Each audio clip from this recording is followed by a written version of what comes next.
I wanted to show you. I got a box of records. I was going to see what's in there. I was going to show you what I picked up. I don't know. It's kind of dinged up, so I'm hoping the records are in good shape. But so not every channel is created equal, and this is something we talked about the other day a little bit. First and foremost, what's up, everybody? How you doing? Punk Rock Review Podcast with the Punk Ots. We're back, episode 10. We're going to talk about Rancid and the impact that Tomorrow Never Comes has on their catalog. Where does it fall in the rankings? As of right now, it's only been out about a week. And then I wanted to touch on a couple other bands as well, one being LEKTRON, the new SKIBA project. So we'll talk about that in a few minutes. I just wanted to, something happened on the channel that kind of blew my mind. So just to test the theory, I uploaded the Avril Lavigne segment and the My Chemical Romance segment to both of my channels just to see what would happen. I just wanted to see how many views got on what, because I'm noticing that my Punk Rock Review channel is getting just flat out more views. It's weird. I got 300 subscribers and it's beating out a 26,000 subscriber channel, which makes no sense. You would think that if you have that many subscribers, they would see your videos. The algorithm is flawed. It's just not. It's not doing its job. It's playing favoritism, and it's doing a high school thing. Boom. Let's see what's in this box. But I unloaded. Oh, they look okay. Oh, phew. Okay. I was really concerned that they were damaged based on this box. But I got Coheed. I got a couple of copies of Coheed. You got. I don't. This isn't stuff for me. This is for my store. For anybody that's wondering, I don't listen to Coheed and Cambria. I don't have a problem with them, but not my cup of tea, man. Seen them live once. They were pretty good live. Like, I don't like their songs, but that was a fun experience. As well. I heard they were good live. I think I've even seen them live once. Oh, I got some Pantera, another band I don't really listen to. But oh, look at that. Another band I don't really jam, but that everybody that comes in my store likes. Your Texas boys there, yeah. Yeah, and then because of this last couple of weeks, I bought this as kind of a joke. I love it. I love that was in the box. Yeah. I knew it was in there. That's why I wanted to open it with you. I got Slipknot. Okay. A lot of metal this time around, man. It's a lot of work for me to find metal records. It's harder to get those. I got one more Pantera record and Deftones. Normally I have just tons of punk rock, but my metal section's kind of threadbare at the moment. So, but if you're in Houston, man, come hang out. It's a small shop, but it's got quality stuff, man. I work really hard at getting quality music in my store. So, anyways, I put those two videos. It's weird, dude. So, in March, the end of February, I got hit with a demonetization thing on my big channel. They made up some reason that broke some rule. It was nonsense, dude. I've been doing the same thing on there for 3 years, dude. But I had my biggest month. I had like 500,000 views and 500 subscribers in 1 month, and that's the biggest month we've had. And that's the month that suddenly I broke a rule, and it demonetized me. And so ever since that happened, every single video that I put up, no matter what the content, no matter what the title, if it's a movie, if it's a music review, they hit me with the ad suitability thing, which I'm sure you know what that does. It just halts any progress you're making. Any momentum that you have is just out the window. Limits your visibility so much too. So much, dude. And so any video that I have that could potentially get 10,000 views is now getting 1,000. So I put up 2 clips. I put up the My Chemical Romance clip and the Avril Lavigne clip. And I put the exact same clip with the exact same thumbnail and the exact same title on both my channels, because I own both videos. I can do whatever I want with them.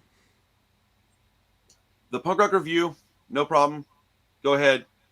31 TV, both of them got ad suitability hit. For what? Explain that to me. I don't even know what we talked about in that conversation that would even qualify as that. Nothing. Yeah, that don't make sense. It makes 0 sense. It goes to show people what YouTube does. This is exactly what happens. This is how I've been treated my whole life, so I'm not even surprised that this is happening to me on YouTube. I've always bucked the system. I've always been me. And so this stuff happens to me, and I'm not surprised. It's just the way of the world, you know. It sucks, but it is something I fight against, man. I think it's ridiculous. I think it's absolutely unfair. It's absurd. I can't believe that it happens, and I can't believe more people don't recognize it and don't stand up for it. I think a lot of people just are grateful that they're able to even do YouTube videos, and they look at it like that, where I look at it like I'm providing YouTube a service. Without YouTube, without me, there's 3 or 4 million views YouTube wouldn't have got, you know? I'm helping YouTube. Don't act like I'm not. Mm. Like, and I don't want anything that I don't deserve. I just want what I've earned. Yeah. But, yeah, crazy, huh? How No, those that videos... what I hate about it is they don't tell you what rule you broke too. No. Like if there was something, okay, I will correct that. I won't use that word. I won't do whatever in the next video. But they just leave it mysterious. At least with the copyright claim, you know where that content is in theory, and you can address it. With ad suitability, there's kind of nothing you can do. Especially like a channel like ours, we don't talk about anything serious either. Bro, I couldn't believe. We talked about if Avril Lavigne is pop punk. That was the topic of discussion. Yeah, and the thing is that they're going to go back and they're going to manually review it. They're going to give it a green light. I know they will because it didn't break any rules. But that halts any momentum that I had, dude. So, like, luckily those videos aren't time sensitive, but most of my videos on that channel are time sensitive. So when they do that to me, when they do that to me, it really hurts. And so I don't really know what to do anymore, man. They hit me with it on every single video. They give me the option to go through and tell them what's in the video, and I accurately describe what's in there. I don't say it's safe for kids and then it's not. I don't do that. Yeah. I don't want to get like kicked off the platform. Why would I do that? Crazy, bro. It seems like they have your channel just in an auto setting that they have it set. Like every time you put something in, ever since that happened with that demonetization thing. Yeah. Now like a probation. But again, they're not transparent. So how do you know, how do I get out of this situation, or how do I? That's the issue, is that I have no idea when this is over with. It's crazy, man. Anyways, let's talk about some good old punk rock and roll. So I got a couple questions for you. Let's see here. Okay, I'm just jotting down some notes. So how punk rock does your punk rock get? I tend to feel like maybe you and I have a little different tastes when it gets past like Epitaph stuff, Fat Record stuff. So I like all of that stuff that's past that. It's just not my first order of thing that I'm into. Like I'm completely unoffended by it, so to speak, and I can that's good, that's not good, whatever. And I feel like I have a pretty good, I can judge it pretty well. It's just not my go-to. And as I've gotten older, I've noticed I've kind of stuck in that Fat, Epitaph, Lookout, sort of range. That's kind of been my speed for the last like 10 years. Yeah, I'm never gonna not like that stuff. I love that music. What I have figured out though is that I still like to go and find underground bands. They might even sound similar to some of them, but I mean, some of it's like super D-beat, super crusty, super lo-fi, but a lot of it's just good.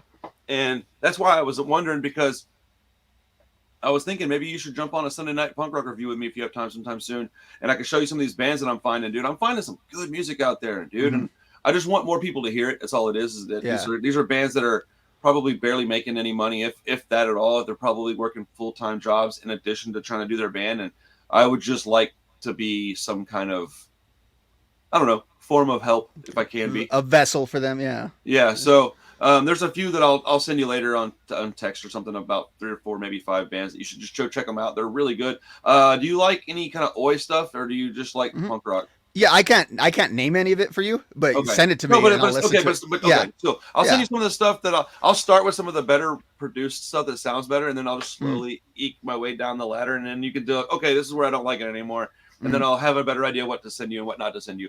But that also leads me to LEKTRON. You didn't know about this band. I just stumbled upon it, bro. It wasn't like I was looking for it. I just kind of was like, what is this?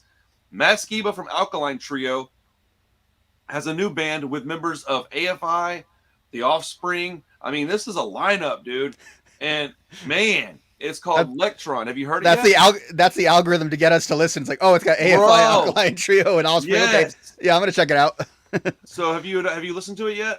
Yeah, I listened to it a couple of days ago. I got a whiff of it. I saw it on like Mike Park's Facebook page, because it's coming out on Asian Man.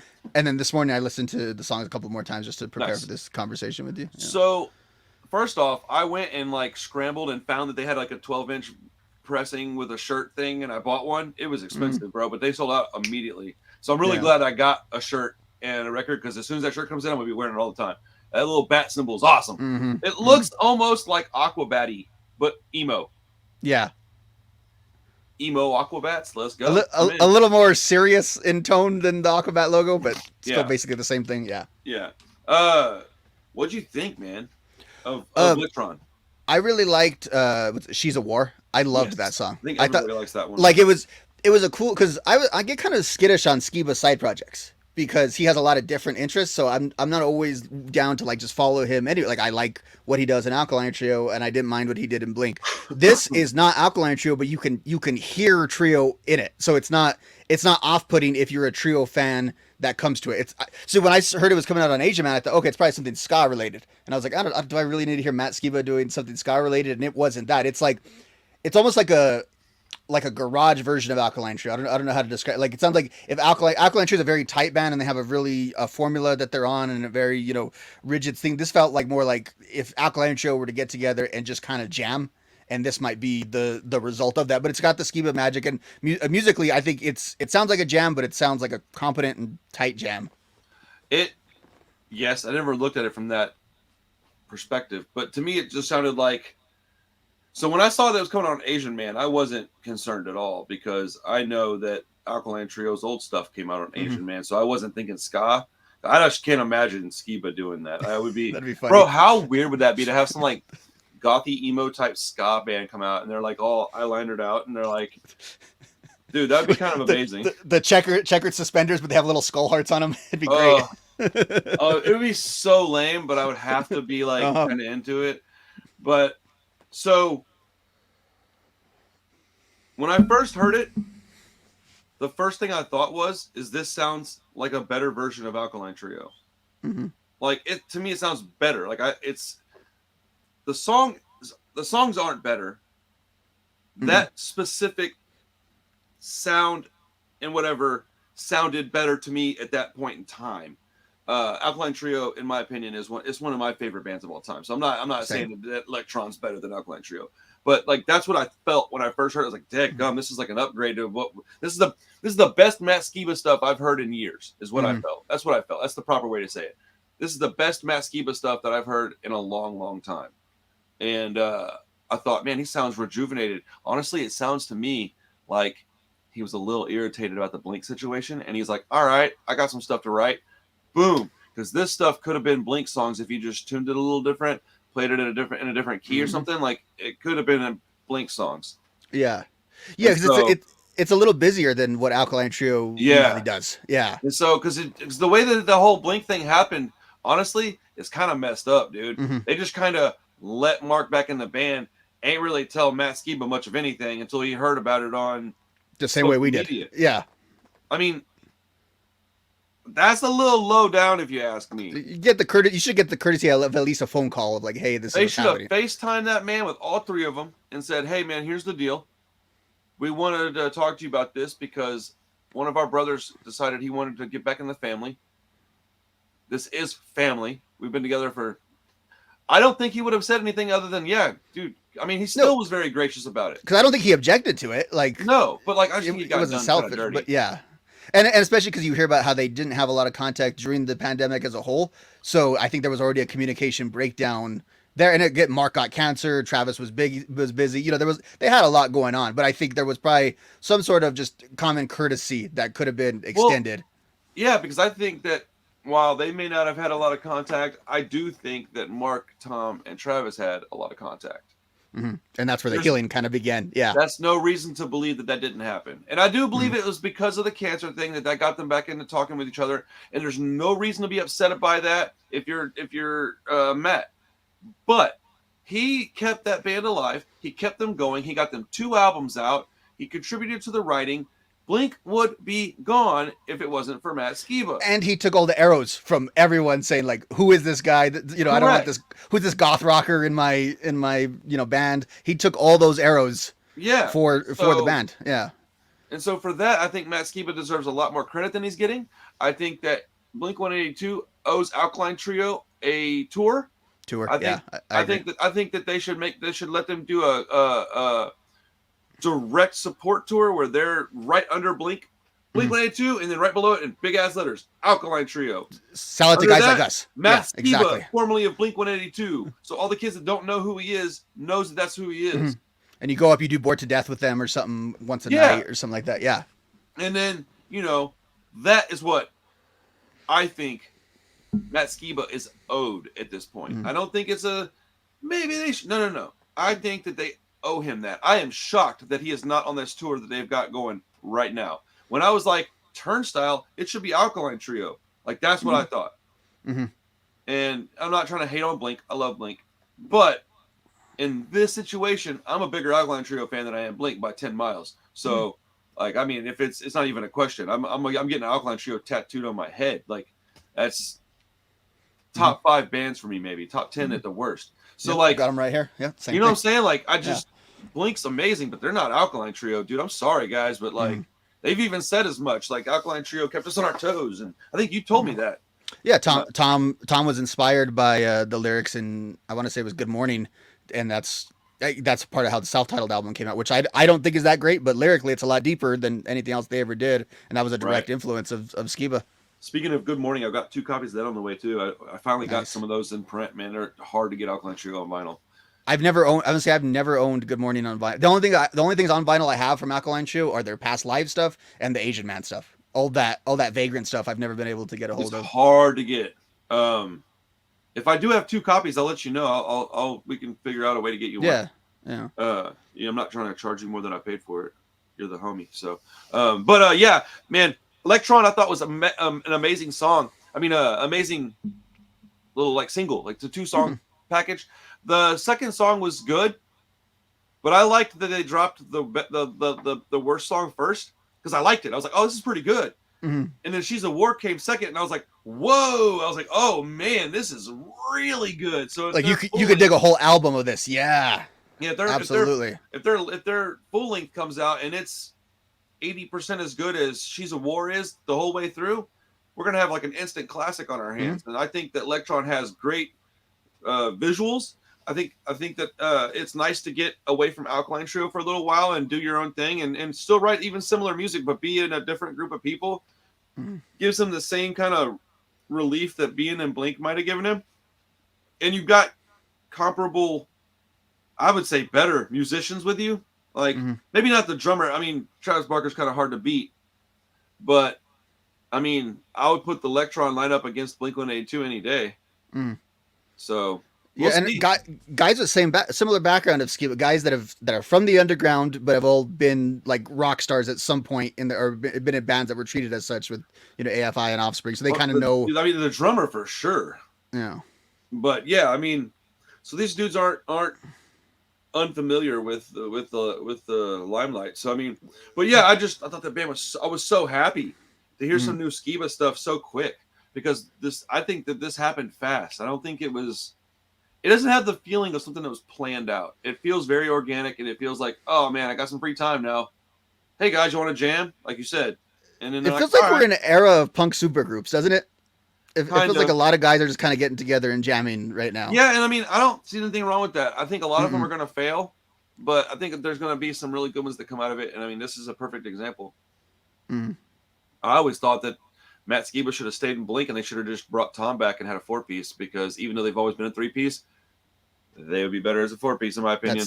That's why when you try to do a Blink cover band, your band always sounds like crap, because there's actually 4 guitars that are mixed into every one of those sounds. 'Cause it's hard to have a 3-piece, especially the way they play. So yeah, agreed there. Well, that's enough for Electron talk for now. Let's move on, because boy, do I want to talk about this. So let's see here. Sorry. I have to do this or I'm going to just lose my spot.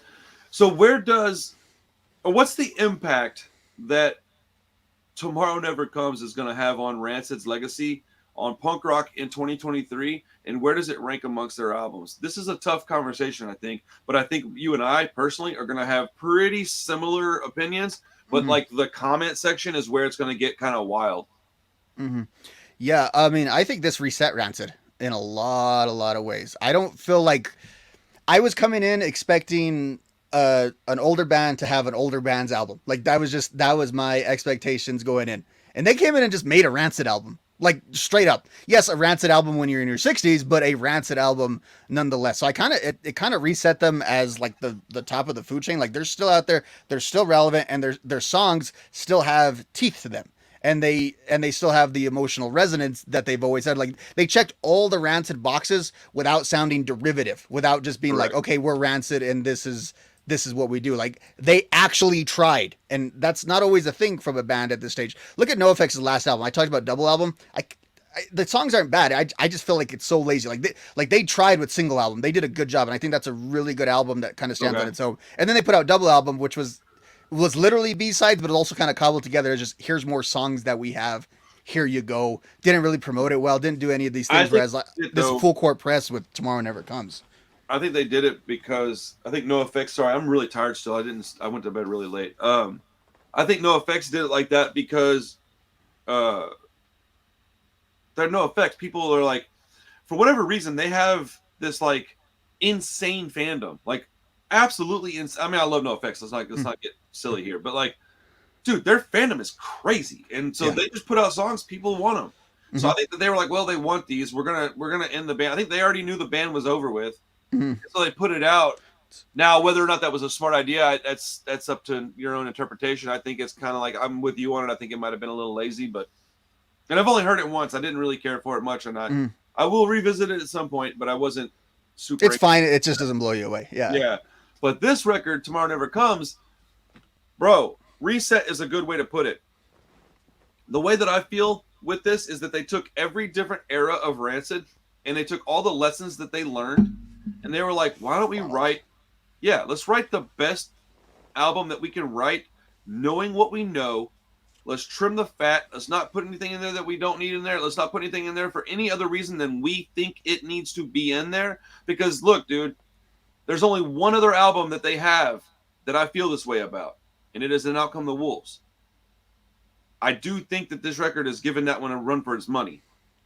I'm not going to say that it's better than it, but I'm telling you, man, I had the same feeling when I heard it. Like, I got emotional listening to this record, dude. Like if you go back and watch, the only reason I left that live stream up, because the sound disappeared on it. The only reason I left it up is so you can see how I'm reacting in real time, because that was the first time I ever heard it. Dude, at like points, I was crying, dude. Like, I was like, I couldn't believe how good it was. Like, and then upon, like, I've listened to it probably about 7 or 8 times now in its entirety. I think that they did, because everybody keeps going, oh, it just sounds like, what are you talking about? It doesn't just sound like Rancid. Dude, musically, it's better. Production, better. The drums, probably the best they've ever had on any record. The vocals, how many different things does Tim do with his vocals in this that I've never heard him do that is risky? Dude, like 6 songs out of the 16 have him doing something kind of different where you're like, oh, he's trying something here, man. He's putting something out there for us, man. I mean, and I think a lot of it's emotional for him. Read these lyrics, dude. They got some deep lyrics on this album. I keep hearing people say, like, and it's not a lot, but the negative shit is what sticks out. And I keep hearing people say, oh, 0 out of 10 for me. This album's terrible. I just don't like it at all. And I'm like, but you must not be a Rancid fan. And then people are like, oh, I've heard this is a lazy record. I've heard this is a bad record. I've heard the lyrics are terrible. Look, I'm in the comments like crazy because that's all I do is YouTube stuff. I'm seeing insane stuff. I went on Reddit, never gonna do that again.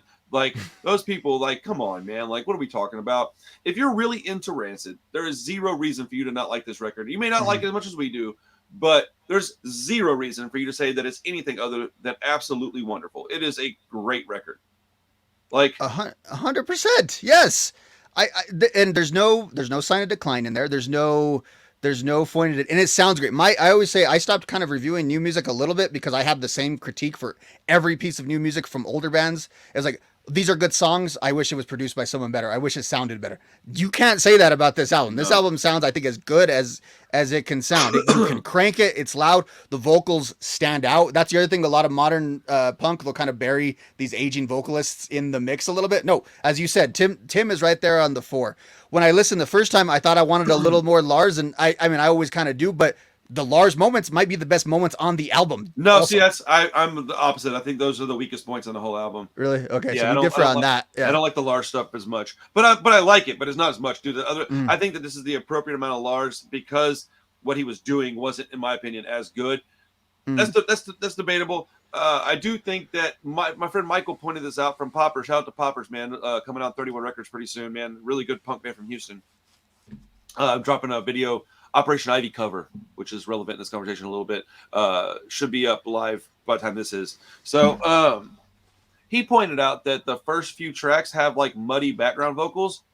That is the only thing I can find on this album that I think is worth talking about that would give it anything other than a 10 out of 10, which makes it like a 9.8 out of 10. Like, it is a 10 out of 10 for me. This is I don't have any other records except Out Come the Wolves that I don't skip at least one track. Like, I think my whole rankings list needs to be remade, man. Like, the more I'm listening to music, 'cause I've been listening to it more and more, like all of it, not just this one album, but all their stuff. I think I have a wonky rankings, dude. Like, I think I put some stuff where it was out of like respect more than out of what I actually think about it.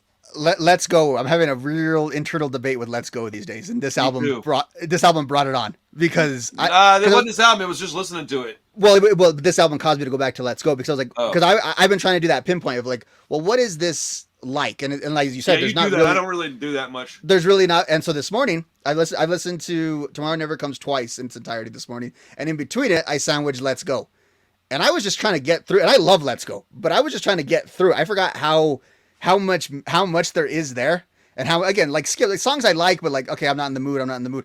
This new album is so tight that I kind of want all of it, and I like listening to it as an album too. That's the thing. I really like going from Tomorrow Never Comes to When the Smoke Clears. Like I like the journey as an album, and it's not too long either. So you can do it while you're washing dishes or doing something, and it fits that tight window. I do like the length of this record a lot. I apologize. I'm not trying to be disrespectful. I'm looking for something very specific right now. Speaking of Let's Go, so my buddy found me a copy of Let's Go on red vinyl, numbered 31 out of 1,000. Oh shit! Yeah, bro, and it's like way more expensive than the other copies, but I'm like, I have to have that. Yeah, you got to get that. Yeah, it's hand numbered too on the front, 31 of 1,000. I'm like, I have to have this, bro. I couldn't believe he found that. I mean, it shocked me. But it's funny too because Let's Go is the one album where I'm like, it's just falling further and further down the rankings for me. And it's weird because Let's Go, we've had a bigger conversation, and I think this album could be there too, is that like I say Life Won't Wait and 2000 I always say they're on their own kind of plane, like they're their own sort of unique things within the catalog. I'm starting to think Let's Go might need to be there too. Maybe Let's Go I think that every record is, dude. I've tried to explain this to people, man. Rancid doesn't have albums that are copycats of albums. They have each individual album is its own thing. Rancid is a very good band. They're wonderful musicians. Every album is its own experience. It's its own time capsule, dude. Like, people just can't wrap their head around it because you go to bands like The Unseen, they all sound like The Unseen. You go to bands like Dropkick Murphys, they all sound like the Dropkick Murphys. Rancid's stuff all sounds like Rancid, but it has these like different. Sorry, well, Rancid, it seems like Rancid doesn't have eras as much of the way of like, again, No Effects. Like, the pre-Hefe No Effects. Like, it has a certain thing to it. You know what I mean? And I feel like other than Lars entering the band after the first album, they probably don't have every album that's the Let's Go era, that's the Wolves, that's Life Won't Wait, that's 2000, that's Indestructible, Dominoes, so on and so forth. I think that's and again, you hear a lot of the other albums on this record. Like it's not like it just comes out of nowhere. They didn't just make like a completely different album, but it's, as you said, it's kind of picking out the good parts. That's one of the things that I liked about it, is that they took the lessons they learned and they created a masterpiece. Anybody that wants to say that this album sucks, you're entitled to say that. I'm not even going to argue with you because I think that's ridiculous. This is a freaking masterpiece. Where does this stand in their rankings? I can tell you where it stands. 1A. That's where it stands. And Out Come the Wolves, Tomorrow Never Comes. It is right there. My whole rankings list has to get remade now because it's forced me to accept that Troublemaker is probably in my top 5, maybe top 3. Dominoes is better than almost all of them too. Like, those are probably my top 4 right there. Out Come the Wolves, Tomorrow Never Comes, Dominoes, Troublemaker. Indestructible, way down the list. Life Won't Wait is probably middle of the road at this point. I just put these albums where I thought that like, I don't know, man. This is a really it's weird because if I had just shut off my rankings list when we first started talking about it, it would have been different than what I put on the video. After I did the video, I was pretty confident that I was like, okay, this is a pretty good list. I'm pretty honest here. I got reasons why everything is where it's at. But multiple times in the video, I said, man, this is really hard to make this list. I stand behind that because I think if I'm really honest with myself, I want to give Let's Go and Life Won't Wait the respect that it deserves. because without those, we wouldn't have these other albums. But this is a rankings list. Which ones do I go back to the most? Yeah. I go back to Dominoes, and I go back to Troublemaker, and I go back to And Out Come the Wolves more than anything else in my entire record collection. Like, not even just Rancid stuff, just in the whole entirety of my entire collection, those are the records that I revisit the most. And Let's Go, while it has a handful of songs that I just can't live without, it's also got a lot of songs that are good that I just don't care about. Like Sidekick, I love that song. St. Mary, I love that song. Dope Sick Girl, love that song. Radio, love that song. But like Nihilism, it's a good song, but I don't care about it. Like, I'm like that with like Motorcycle Ride. Like, yeah, it's good, but I just it's good, but I don't care about it. Like, it's good. So like, there's no skips. That's the problem with that album, is that they're learning how to be Rancid. Yes. So they got excellent songwriting skills, and so they wrote all these really good songs with a handful of just amazing ones. So nothing's like bad enough for you to complain about, but nothing's good enough for you to like write home about.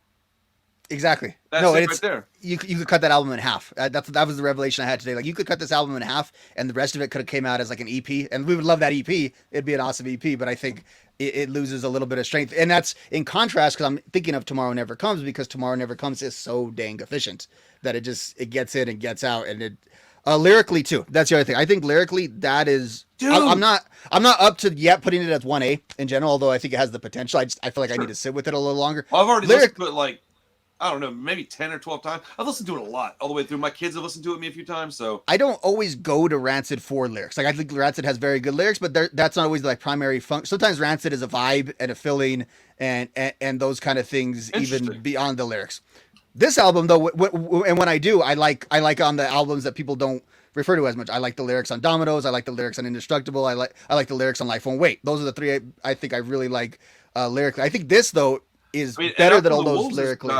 Lyrics out the ass. It is, but I don't consider that in the, because that one's that's just the S tier one. You know what I mean? Because like when I need lyrics, I go to Rancid for sure. It's not because, you know what it is, dude. Is like I write kind of like they write, probably because I listen to them so much. But they're storytellers, and when I need lyrics, I go to stories. I want stories. I want to be able to feel better. Like the Gaslight Anthem talks about dancing with his woman outside under the moonlight next to an old hot rod, broke as a joke. You know what I'm saying? Like, just no money, but they're dancing. That's what I need to hear sometimes. So the Rancid has those kind of songs, and yeah, man. I don't know. That's funny that you said that you don't go to them lyrically. I definitely think that they're top. And I do. Lyrics. They're just not like. I don't know. They're not who I think of automatically. Like you talk about, you love the Bouncing Souls. Like, to me, the Bouncing Souls, I go to like way more on like a lyrical. I'd much rather listen to Rancid, but yeah, like you talk about like Anchors Away and that stuff. I'll go through that lyrically, and over you think and the over again. Bouncing Souls are better than Rancid? No, I'm saying I'll go to them more often for that specific. Interesting. I do love me some Bouncing Souls, though. I don't know why I don't remember to mention them more. I fucking love that band. I did the same thing. But now you said Feel Better. To me, that's why I had my thumbnail for my thing is This Is Sad, because it was like to me, it's such a reflective album. I was wondering about that. I was like, what does he mean? Well, it's a little clickbaity to be like, oh, this is sad. Like, people say, oh, you think it's pathetic, and then they click on it, and then they argue with me because they don't think it's as good as I do. There you go. Because I definitely clicked on it out of confusion. I was like, what? Click. Yeah. So my judge of a great Rancid album is, do I feel better after listening to it? So I think I get the same emotional resonance you do from Rancid, but it's a little bit different. It's not necessarily solely from the lyrics. Like I said, it's the entirety of the experience of listening to Rancid. And again, and Out Come the Wolves has that, all the pretty much their whole catalog. Like, after I listen to the album, like, I feel better than whatever state I felt in before. It helped me express an emotion. This album to me is all emotions. Because other than the one song, there's only like one fun song, and even that's kind of emotional. Everything is pretty like serious and straightforward, and that side of Rancid that just, and it's just a lot of that stuffed into one album. So it's a very, very emotional. It's an album I can also see not listening to for a little while when you're in a different headspace. I could see that. I could see myself having those ebbs and flows with it down the line. This is where we were very different people, bro. I'm going to be listening to this nonstop for the next 5 years. This is probably going to be heavy in my rotation no matter what mood, because that's just how I am with Rancid. But I'm also very habitual. Like, I'm very, I'm not going to call it OCD. I don't think that's what it is. I'm an addict. So I have like problems with like getting away from stuff. I don't like change. So when I find something that I really love, that's what I love, man. In on it. I wear the same hoodie. I only got one. I don't wear like, I mean, I've got multiple hoodies, but I only wear the one. I wear the same pants almost every single day. I have the same hat. Like I'm the same guy. I just do my thing, and I don't like variants. I don't like it at all. It makes me uncomfortable. And so, like, it's funny too, because after the very first listen, I thought Tomorrow Never Comes and Live Forever were like my favorite tracks. The title track is they did a really good job dropping that single because it got me super hyped. But Live Forever is still a great song, but it's funny how that one just falls down the list when you start listening to it more and more and more. It's probably still in the top third, I would say, of the songs for me. Top 5 or 6 still, but it's not like the best one anymore. And when I first heard it, I was like, oh, that's the jam right there. But I think New American's up there. What's the other one where it's real sad? I think New American is sad. He's got a couple. Yeah, New American, kind of the chorus kind of just like turns very melancholy. Let's see. Sorry, I'm gonna pull up the list real quick. My memory is terrible, so. I'd go when it starts getting into Road to Righteousness. That's when the album kind of hit me. And really? I think before that is when I thought it was at its best. And which is that? I think the first half I thought was the best. Oh, see, I like the back half. I think a little bit more. Really? I think the first half is the better bangers. I think like it's more attractive in the first half to kind of get you into it of like, okay, this is fun. We're doing this, and I think the depth of the back end songs I like a little bit better. Like if it was a flip vinyl, I would go to the B side. Because Devil in Disguise, New American, Bloody Violent History, Road to Righteousness, those are all very deep songs. I don't think that there is much difference in the first and second half the more I listen to it, though. Like, the more I listen to it, the more I realize that even Eddie the Butcher is like one of the songs that I was like, I could take it or leave it. But the more I listen to it, the more I like it. Yeah. That's probably my least favorite on there. Yeah. Hellbound Train is just, I love that song. Mud, Blood, and Gold, I don't really care about. I like it, and my kids like it, but I don't really care about it. But like when I'm listening to the album, I'm all fired up off of Tomorrow Never Comes, and I feel like I kind of have to get through that song a little bit. And it's not bad, but I kind of want to get to the next one when we're going there. Yeah, it's weird, isn't it? Yeah, and it's only a minute 12 seconds, so it's not a long wait.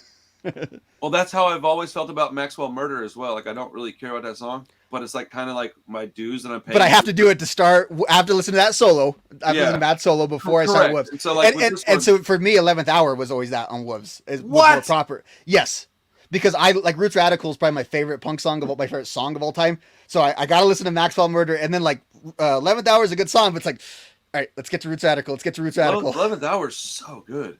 I know, my favorite song of all time is Journey to the End of East Bay.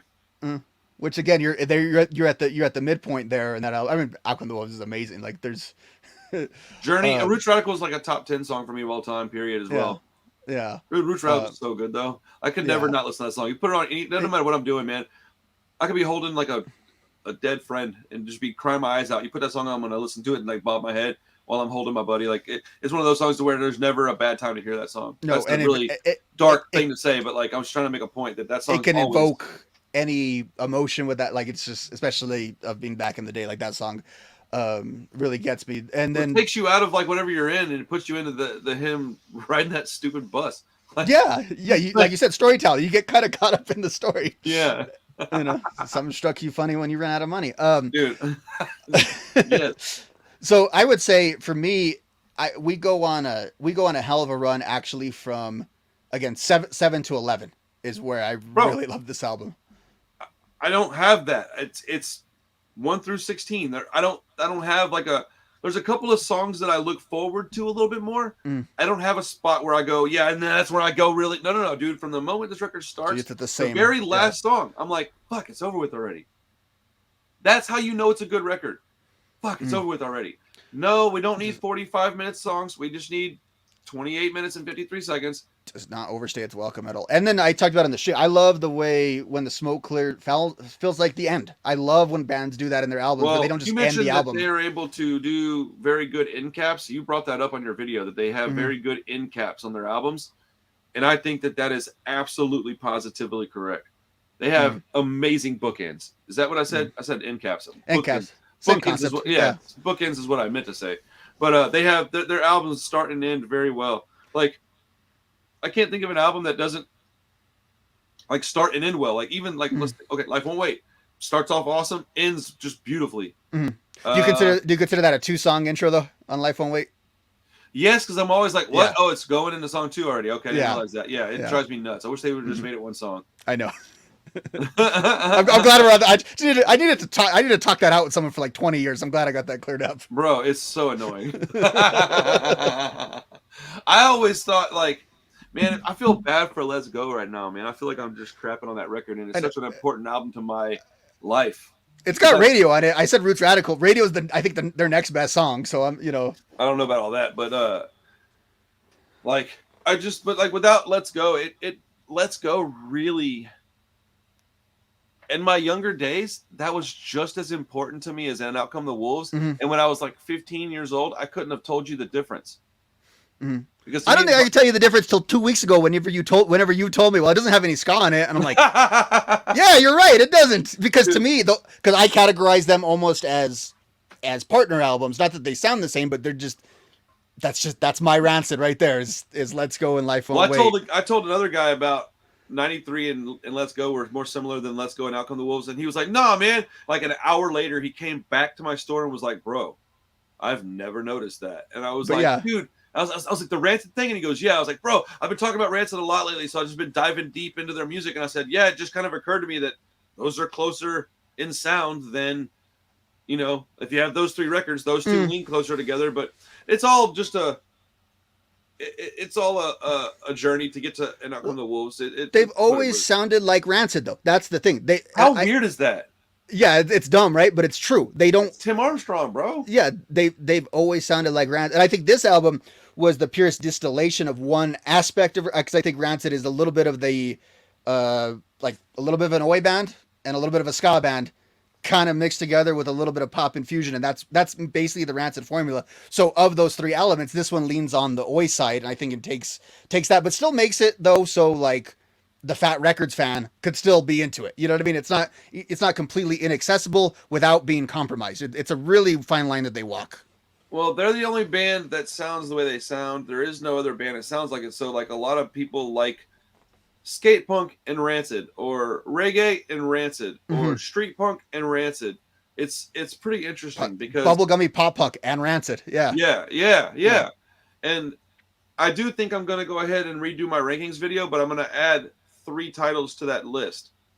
I'm going to add their very first EP because I need to go back and listen to it some more, because I think you should. I think it deserves to be on the list. I'm going to add obviously the new record, and I'm going to add the B-sides and C-sides because it's a full ass album. That is an entire album. The only reason that it didn't get it's all just singles that they put out, so most every song on there is pretty good. Like I'd never occurred to me till the other day. I was like looking at it and I was like, oh yeah, every song on here is pretty rad. Oh, it's because they're all like singles. They just don't have like the same flow as a regular album would have, so they couldn't make it a regular album. They had to call it something like B-sides and C-sides. Yeah, because it doesn't have like a thesis the way like Tomorrow Never Comes does, or Indestructible. They all have like that thing about them, and this one doesn't. So I'm shocked they have extra songs, because their albums from a song volume set are so vast. You know what I mean? Like they're always stuff. They're not very long, but it's like, wow, they still have extra songs. But then I heard I don't remember who it was. It was a younger musician or someone that was a bit of a contemporary, and they talked to Tim Armstrong. It might have even been Billy Joe Armstrong that talked to Tim one side, like, what's the key to songwriting? And Tim said, you got to write a song every day. He said, and they tell you that with if you're writing any form of creative endeavor, you got to do it every day to kind of get good at it. And I was like, I bet you Tim actually lives by that. He probably writes a freaking song or makes that attempt. And that's why there's such a big library that gets spread out through these side projects, through Rancid, through all of it. The dude is just a songwriting machine. He's probably got books of songs, dude. Like there's probably 1,000 songs out there that he hasn't even recorded on anything. And there's probably I think he thinks 500. Of songwriting like we would think of taking a run. You know what I mean? Like just something you do for daily affirmation, kind of. Well, it's kind of like when I get up in the morning, the first thing I start doing is working on a video. That's just what I do. Like I'm 3 years and change into it now. This is just my lifestyle at this point. Like that's what I do. And I think that he's been doing that for 35, 40 years now. And it's just in his blood. I can't imagine what he would do if he just took his guitar. Like he might just kill over. Like, I don't know that he would shave his beard, and that would be the end. He would lose all his powers. Just to wither away. Well, like in the East Bay doc, that one guy, and I remember he told Tim, he's like, Tim, you got to make it. I can't see you doing anything else. Like, you have to make it. He's like, you're not going to be a very good store manager, buddy. Yeah. Bro. Like, I mean, yeah, like that. I fucking love Tim Armstrong. Dude, I hate all the Tim Armstrong haters out there. They're out there, man. They're out there in force. There are some people that do not like that guy. Like, it's everything that anybody's ever had a problem with. I'll put it like this: anything they've ever had a problem with that he's done, I've had a reason that I don't have a huge problem with it, and a lot of it is I try to not be hypocritical, and I am far from perfect. So that's my usual my basis to any kind of argument is like, well, I've done either something similar or something just as stupid, or so. I don't know, man. Tim's a relatable guy, though, in a lot of, because he's so like soul bearing in his music, and we don't hear him actually speak that often. So like that's how we kind of have to interact with him is through the songs. I don't have more like video of him talking because he's such a rad dude. Like, okay, on that East Bay doc, when he's like talking about, he's like, what I can't remember what it was that he was talking about, but he goes, yeah, man, fuck yeah, what's more punk rock than that? And all I could think of was like, dude, you're like in your mid-50s and you're talking like you're 16 still. I love this shit. Like, I love that he did that because that's how I behave. And like, because I get people all the time, they're like, you're 41. And I'm like, yeah, they're like, huh. And I'm like, well, how old do you think I was? Like, I don't know, 23. I'm like, what? First off, I have more gray hair and wrinkles than any 23-year-old that I know. They're like, yeah, but you sure do have the soul of a youngster. I was like, okay, now that I agree with. I'm going to be a kid till I'm dead, man. Like, that's just how I choose to live. I choose to be happy, energetic, have fun. I'm not always easy to be around, man. My wife would tell you I'm a grumpy asshole sometimes, but I do mean well, and I do try really hard to keep my spirits up, and I try to help people. Like, the first thing I did today was talk to a kid on Instagram who was telling me how he's dealing with he's on the wagon right now, and he's like, man, I'm really thinking about using again. And I'm like, yo, I didn't even get out of bed, dude. I stayed in bed and typed. I was like, nah, I need to talk to this kid. And I was like, look, man, it ain't worth it, dude. If you do that, you're going to ruin all the progress you've made. I know it sucks sometimes. You got to power through it and make it till it's okay again. I was like, go find a hobby, go meet some friends, go jump in your local music scene, whatever you have to do, but don't sit around alone and stay busy. And I hope he read it. And he hasn't responded yet, but I checked before I got in here with you. And he hasn't responded yet. So I hope he reads it, and I hope he's okay.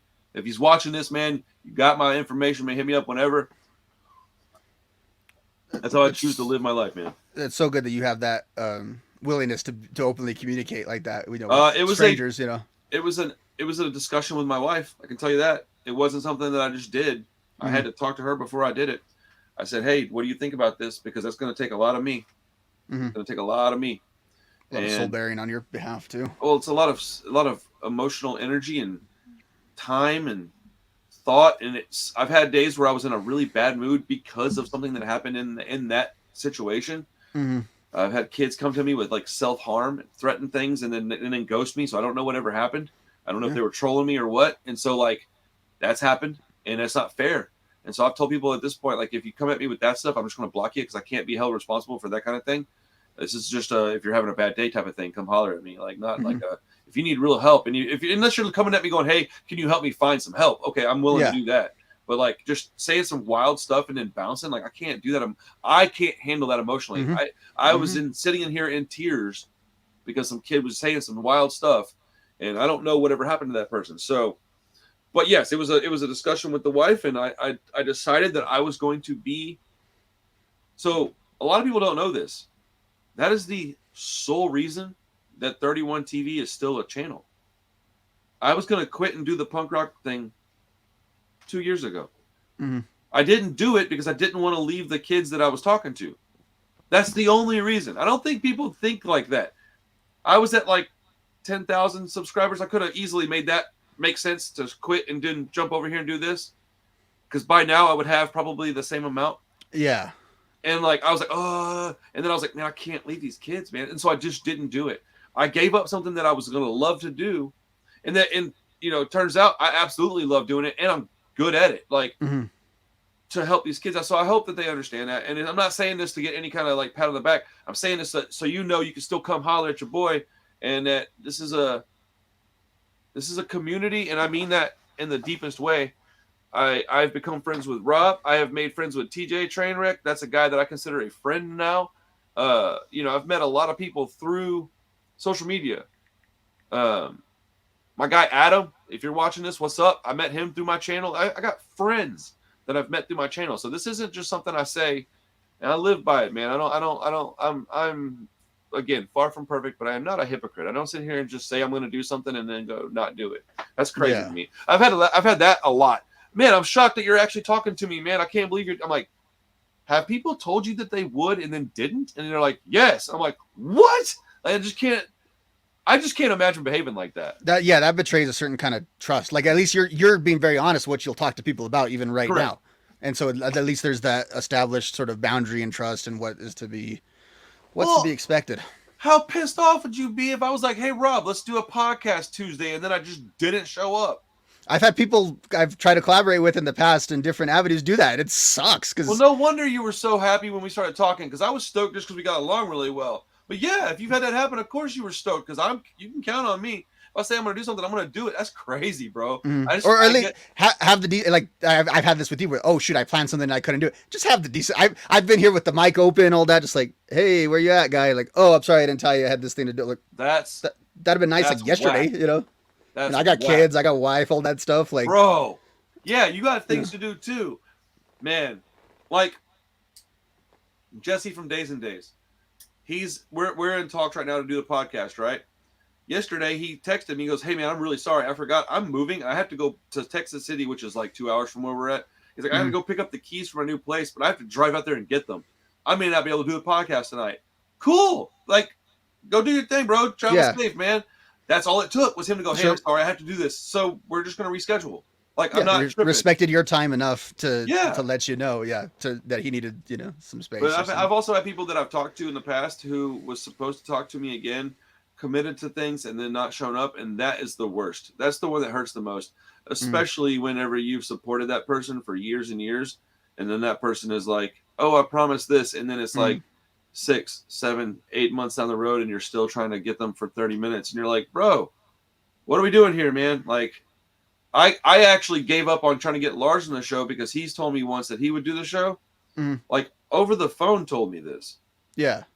And then I reached out twice, and he like said yes and then canceled, and then didn't answer the second time.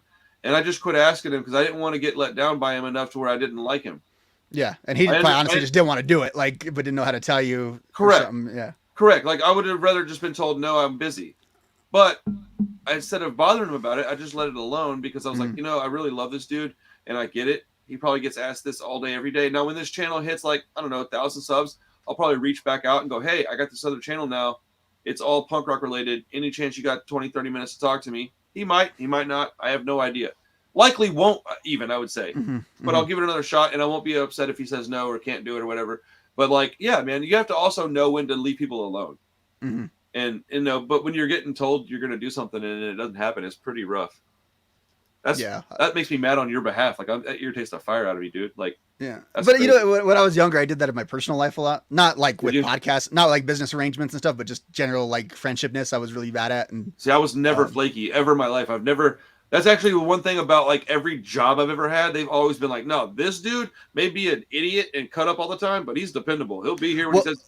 Well, I've done that with jobs, and I've done that with jobs that I think at the expense of friendship, where I could have just said like, hey, I don't want to hang out next week because I'm going to take this gig over here, help this guy move and get paid for it. But I was such a bad communicator that I would have a hard time, just like being honest with the people. Like, I'm still trying to, deal with that. I find it easier in digital spaces to follow through for some reason. I don't know why. Well, yeah, it's because you don't like certain forms of confrontation, and even though that word has a stigma of being bad, that's not necessarily what it means. But telling somebody, hey, I have to go do this, that is a type of confrontation. That's something that I'm dealing with my wife about because she doesn't communicate very well, and we're dealing with that as a couple and learning and growing together. We probably need to go do some like couples counseling so we can both get told like the real deal. Like, I'm willing to go sit down with her. She's much more interested in doing that than I am. But I would go do it just to make her happy and then go learn some stuff myself. Because even if I don't think I'm going to learn something, I'm going to. Like, let's be honest. there's tons of stuff for me to learn out there. So, but as a 41-year-old, I feel this way. As a 23-year-old, I was just like, man, I ain't gonna do all this. I'll do whatever I want. And I wasn't a bad communicator, but I was a fucking idiot. So I'm about to enter a little bit of professional help myself on a few things. I'm nervous about it, but kind of because I've always had the same attitude of like, I am Rob, the army of one. I can fix whatever problems. That's why we get along so well. I'm the same exact way. We have a lot of similarities in our personality. It's real obvious. I need to like stop and take a deep breath and ask for help more often than I ever. I'm the dad. I'm the husband. I got it. And sometimes you don't. My wife does the same thing. This is why we need to. That's where the communication is having the problems. Is that we both do that and we don't communicate enough.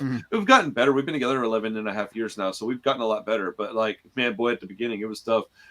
Our communication was basically not there. Like it was wild.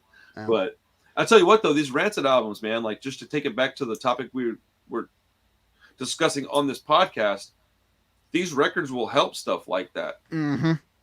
Have you ever sent somebody a song and been like, this is how I'm feeling right now? Well, early on with my wife, I don't do it as much anymore, but that was a lot of, I would communicate with her. Like I would text her songs and hope she got and that was kind of a bad method of communicating because she doesn't interact with music at the same way and level. Yeah, but when you didn't know her very well yet, you didn't know that. So you were we connected initially kind of through music. I just didn't realize she wasn't just like a lifer in the same awesome, kind of way. It's cool that you can look back on that and think about it, though. That's pretty neat, man.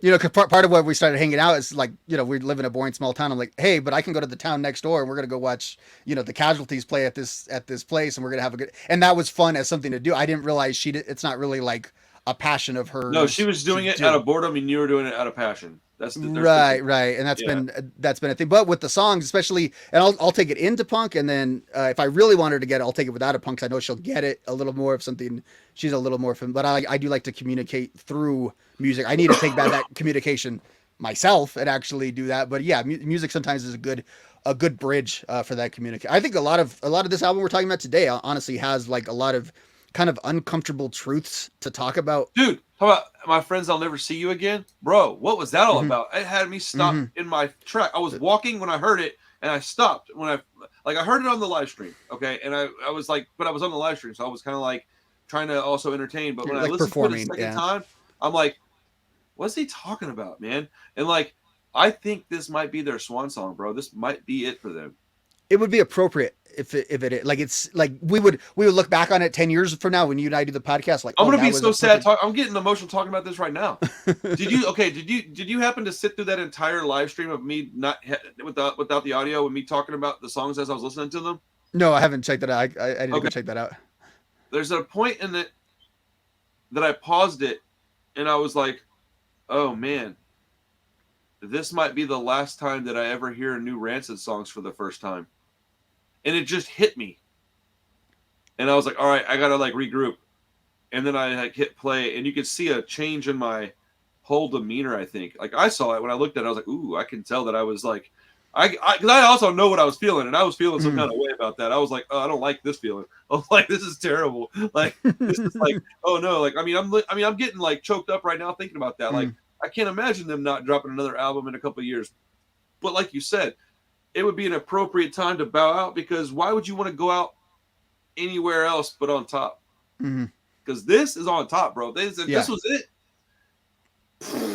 Bro, I don't even know what to say. Give me another band that has a legacy like that, dude. Like, right. And then to have just 10 albums in 30 years, like that is a perfect like bookend. It's a nice round. And the album is kind of an album about dying in a lot of ways. Like even the title kind of implies it. Yeah.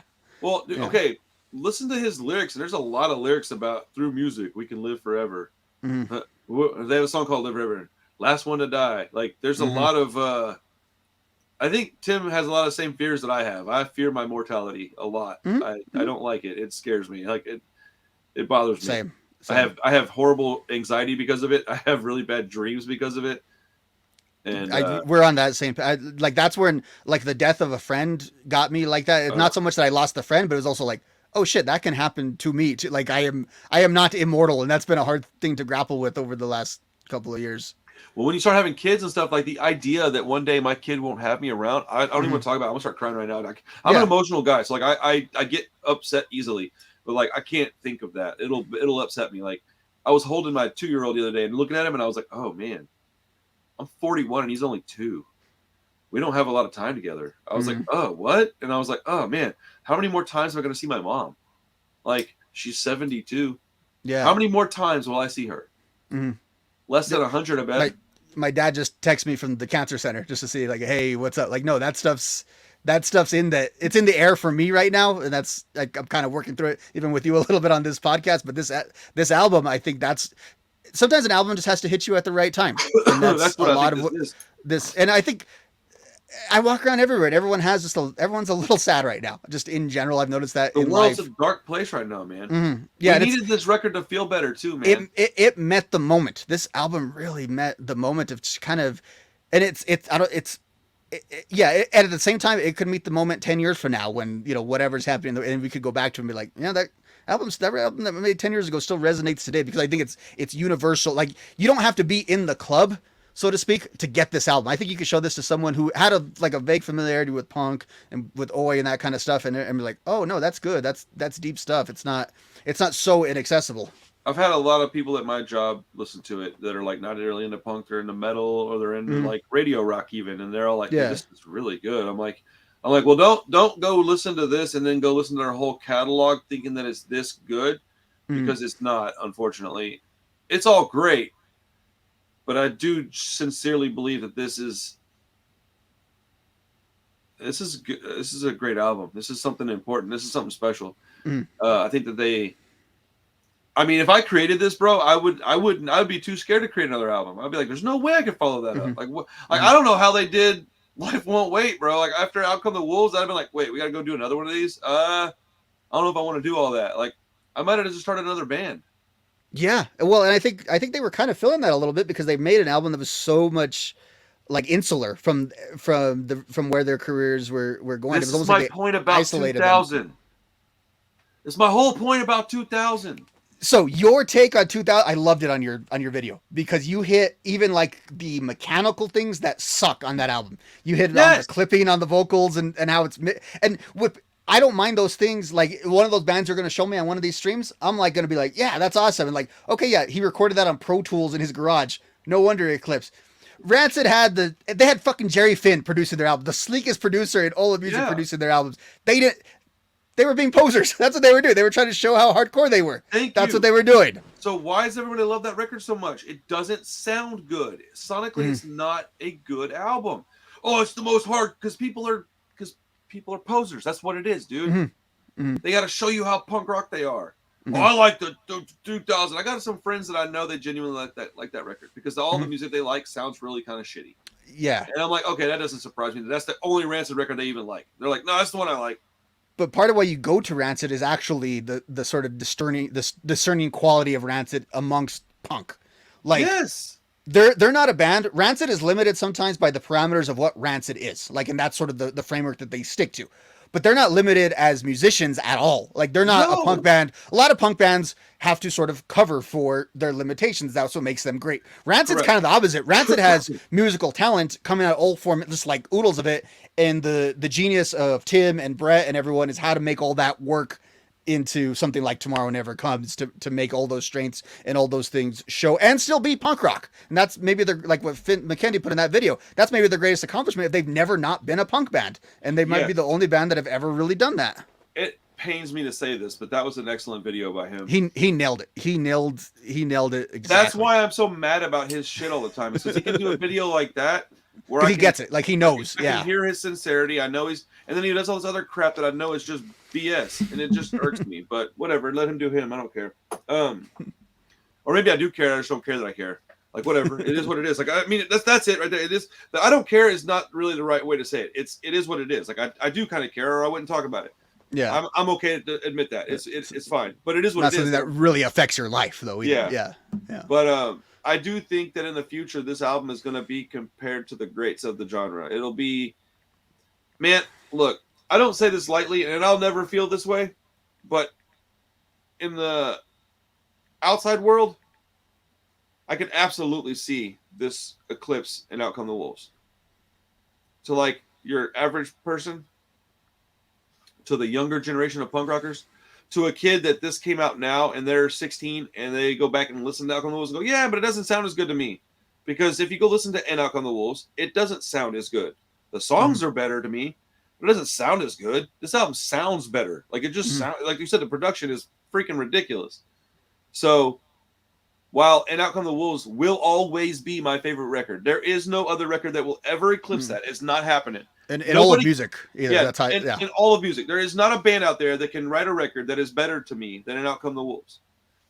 But if I have to look at this from an outside perspective, I can see that happening. Now, do I think it's likely? Probably not likely. But I wouldn't be shocked if it did happen. If people like 10 or 15 years from now was like, and this is the one that cemented them as great. This is the one. All these years we thought it was this one. In reality, they were just prepared for this one. Because that's kind of how I felt a little bit.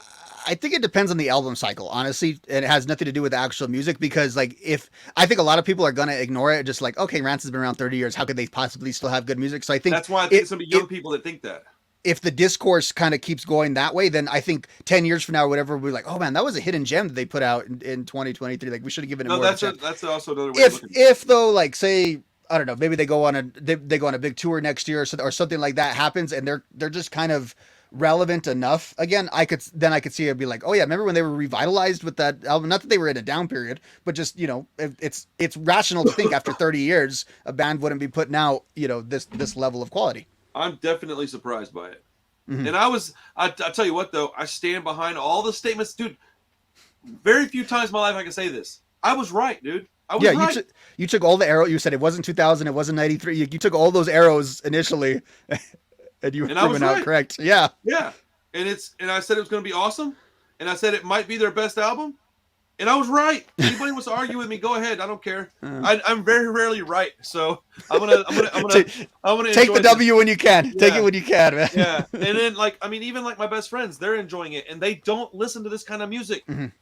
Like my friend Chris, who is one of my closest friends, is buying Rancid vinyl now because of me. And he loves this record. He likes it a lot.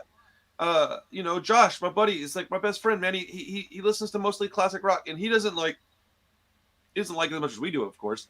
But he's like, that's pretty good, man. Like, I mean, that to me, for him saying that says a lot to me, because he's usually like, yeah, he's not like a jerk about it, but he's like, yeah, it's not really.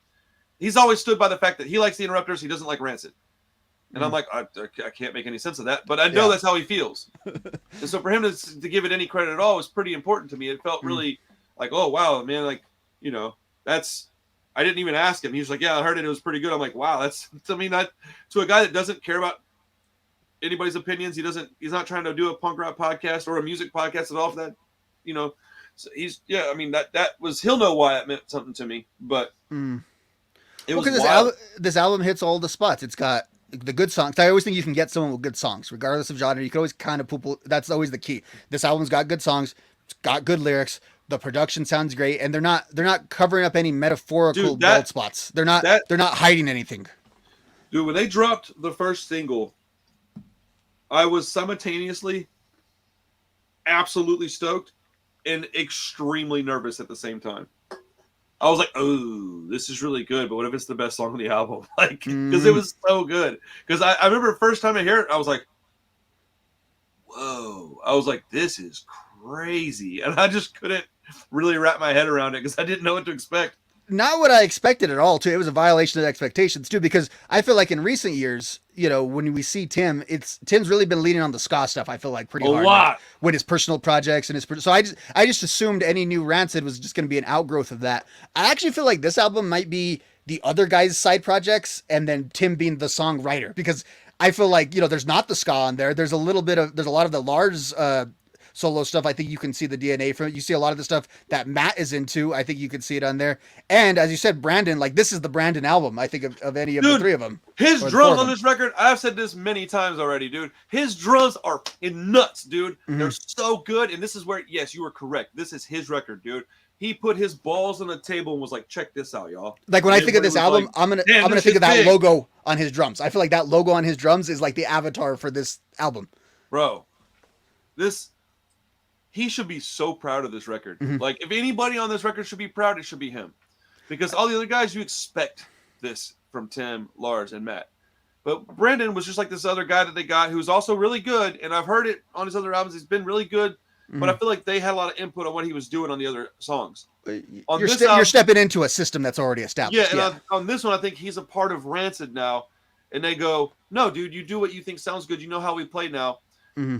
Play a Rancid song, but you play it how you want to play it. And he's like, cool. I can't even, like, some of the fills that he did were so ridiculous that I just stop, rewind for 10 seconds and go back and go, ooh. Like a lot. I did that a lot on this record.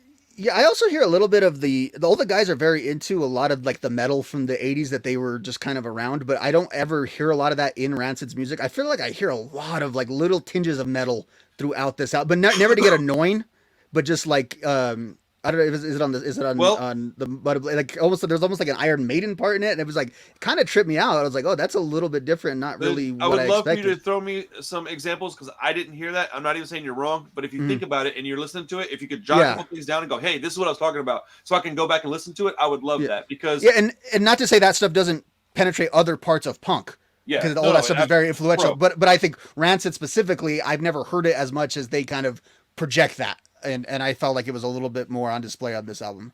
One last thing. Oh crap! I lost it. What was it going to say? No. Damn it! I had breaking news just popped up on my phone that I think we need to talk about for a second before I go.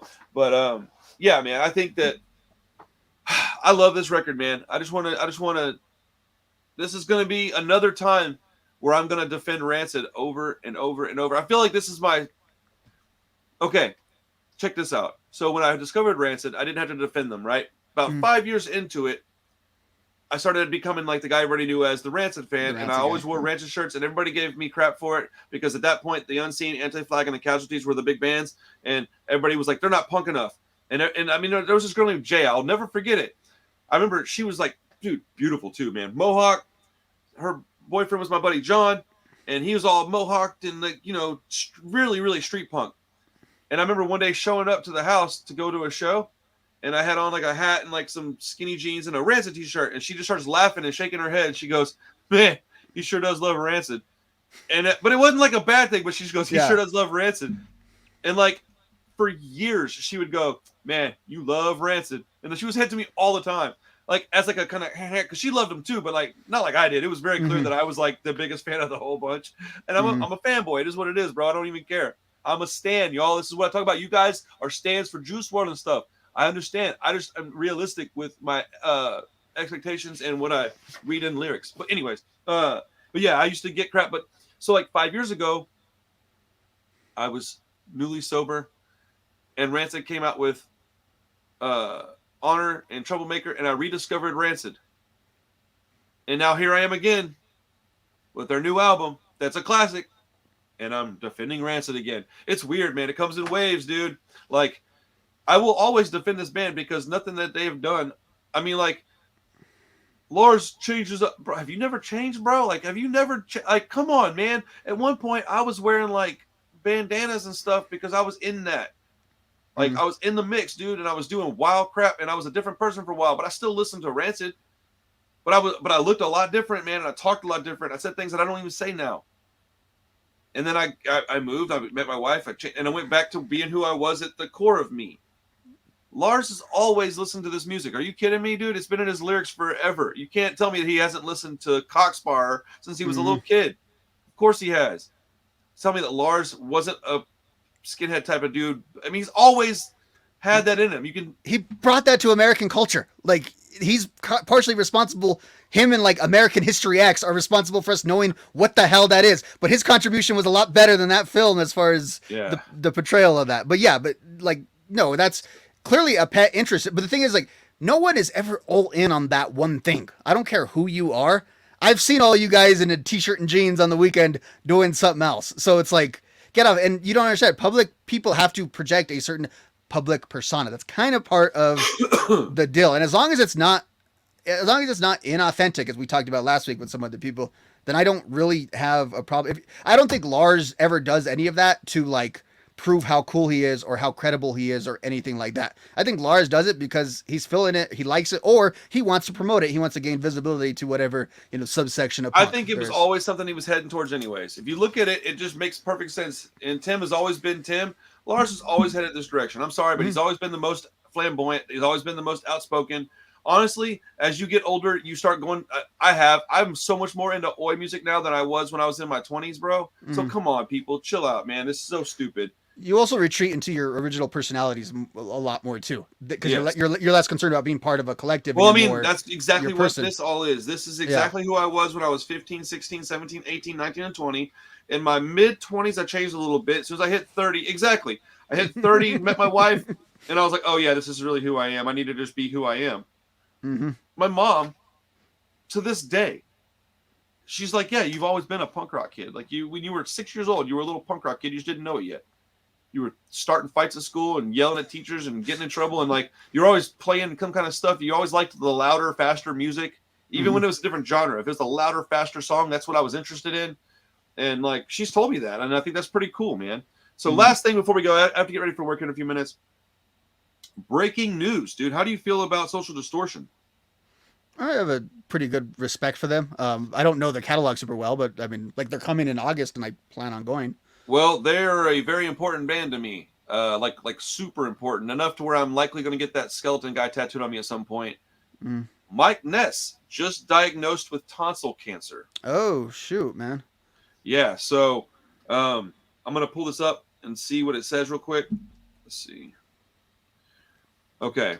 Social Distortion's Mike Ness diagnosed with tonsil cancer. As he undergoes treatment, the band has postponed its upcoming tour and halted the recording of their new album. Let's see. Stage 1, he's been diagnosed with stage 1 tonsil cancer and is currently recovering from surgery. As a result, exactly what we just said. In the midst of pre-production, I was diagnosed with stage 1 tonsil cancer, he says. I was feeling well enough to continue with recording in the studio up until the very day before surgery. The band and I were so inspired and excited to lay down these tracks, which, by the way, sound awesome. The recovery from surgery is a day-by-day process, and in 3 weeks we start radiation, and that should be the last therapy I need, according to what he's saying here. The team of doctors are certain that once finished with this course, I will be able to start the healing and recovery process. We do expect a full recovery, enabling me to live a long and productive life after this. Yeah, and then it has like a link to where you can go read the entire statement, which is fairly long. I'm not going to do it on this channel, but man, dude, all my well wishes to Mike Ness, bro. I have a lot of respect for that guy. I mean, I've seen them play twice. I saw them with Matt Freeman once, and I saw them before that, like way before that, at a different place. But I saw them in Stubbs Barbecue in Austin, Texas. Man, very very good place. I've seen ALKALINE Trio and Bad Religion there. I've seen Rancid there. Good place to go see live music. But I guess it's just Stubbs. Next door is Stubbs Barbecue. I just call it Stubbs Barbecue. But it's a dope venue. But man, that's crazy, bro. Yeah, and he's older. People don't realize, like, Mike Ness predates even like the Bad Religion guys and stuff, as far as like he was how long playing he's music been around. in the 70s. In the 70s, yeah, he's part of like the original wave of punk, like Yes. not even hyperbolic. And I mean his personal life story. He put himself through hell throughout the 80s, you know, with his addictions and his problems. And dude, go listen just to like reckless. Jeez. Go listen to what is it? What's the one? The Purple album. It's got him jumping on the cover. It's got purple with the yellow. Yeah. Yeah, he's like jumping with the side with his guitar. Yeah, I can't think of the name of it. Yeah. Now I have to look it up. But Social Distortion has, bro, Story of My Life, Reach for the Sky, Ring of Fire, Don't Drag Me Down, Ball and Chain. Oh my goodness, dude, just banger after banger. I was wrong. Yeah, dude. What's the one with the cartoon music video? I watch that like once a week on YouTube, where it's like Mike Ness's kind of like life story. And Somewhere Between Heaven and Hell is the one I'm thinking of. Yes. So he's such a fixture too of like. He's kind of like the furniture, right? Like Social D is always kind of there, always. Yep. They're another band I've used to get people to explain what punk is, because they're like A Story of My Life and Ball and Chain, like around here, got enough mainstream radio play that they're like, well, what is punk rock? And I'm like, oh, have you ever heard that song? The guys that do that song Ball and Chain. Well, it's kind of like that, you know. Plus, you know, I don't know how you feel about it being from Texas, but like this whole thing of like country punk, like basically Rockabilly? created by Mike Ness of like the fusion, like they call it that cow punk and stuff. That's exactly Like, what I was going to say. I call it yeah, cowpunk. yeah, everyone cites like Social Distortion, not really part of that genre, but the godfather of that genre for everyone else to Yeah, I really. think they're part of that genre. Them, and I Yeah. also think so is Swinging Utters. Yeah, Yeah. like cowpunk. Yeah, that's I have a whole playlist of cowpunk. Yeah. Yeah, I mean down here in Texas we got a lot of that shit. Like that And stuff's everywhere. it's funny too when you see some of the shows that Social Distortion plays too over the years. Like I was hanging out with a bunch of bikers randomly, and you know how your phone will just know who you're hanging out. And all of a sudden on Facebook, I started getting all these weird places that they were like all these bike rallies that they were playing at, just places that you wouldn't like next to the Leonard Skinner cover. You would see like the Leonard Skinner cover band, and then Social D was gonna play after them. That's And I just so thought that was wild. funny. Yeah. Well, I'm gonna go back and do like a couple of reviews on some of their albums, just out of respect for Mike Ness, because I mean, while they do expect a full recovery, you never can tell. But they've got 3 albums that I consider outright classics that, and I'm not even probably naming the right ones to be honest, but Somewhere Between Heaven and Hell, White Heat, White Light, White Heat, White Trash, and Sex, Love, and Rock and Roll. All 3 of those records, front to back, great albums. I don't know if I'd call them 10 out of 10s, but none of them go below an 8. Like they're all fantastic listens. If you like good rock and roll music, that's good rock and roll punk rock. Like this is, but definitely the parallel to like street punk. It just rides along with it because these guys may have played a little slower music, but they were the same dudes. Okay. That sucks, man. I can't believe that. Bro, well, I saw it and I thought, there's no way that's brand new news. And then I looked at it and said, sure is, man. So, yeah, man, that's terrible, dude. But anyways, man, I'm going to get up out of here. This was an awesome podcast, dude. This one went by too fast, man. Anything else you want to talk about before we go? No, just as I always, Tuesday nights, check me out on my channel, The Punk Ots, doing a deep dive into a single topic. Should have a Life Won't Wait episode coming up within the next 2 weeks. So even more Rancid talk. Wait. Life Won't Wait? What are you doing? I'm not sure yet. I'm still trying to. I think there's an article I found that talks about like Tim's lack of sobriety around that time and stuff. I think I might want to get into the song. Really? I didn't know he relapsed. Mike Ness is a part of it. I think Mike Ness actually drove him to rehab in like the mid '90s. Like do a deep dive on that. Like I'm pretty sure that's the case. Okay, and you're doing that when? A couple weeks? I don't know exactly. I know it's coming. Yeah. You want me to co-host with you on your channel? Probably. Okay. Yeah, I'm so down for that. Like, bro, yes. Let's go, bro. And then I'll clip from that one and put it on a couple things on my channel or something. Yeah. Yes, dude. I would love to do that because I haven't been on your channel like that yet. That would be fun, man. And if you're doing it live, I'm down with that. You know, I do live streams all the time. So yeah, we could do either. I'll kind of as I think it out. I'll think if it's better. Send me whatever you want me to read or whatever, because I'll be working a lot of weird hours. But I will try to make notes of this and send you the research. Yeah. Ooh, let's go! I love this record. Fun. I'm ready to listen to it some more and go do some reading. But awesome! Thank you guys for hanging out on the Punk Rock Review podcast. This was episode 10. Yeah, man, Where Does Tomorrow Never Come rank amongst Rancid albums? I think it ranks very highly. I'd love to hear your feedback.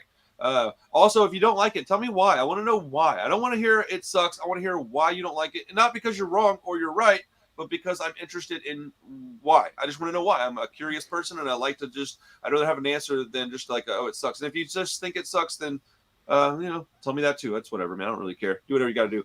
But otherwise, hope you're having a great day. Good luck out there. Prayers and thoughts to Mike Ness. And then if you're dealing with some things, you know where to go. Hit me up, Instagram, email, whatever. It is what it is. I'm here for you if you need. Dude, life is tough sometimes, man. Mike Ness thing got me all kind of weirded out just now. But otherwise, y'all have a great day. We'll see you next week. Peace.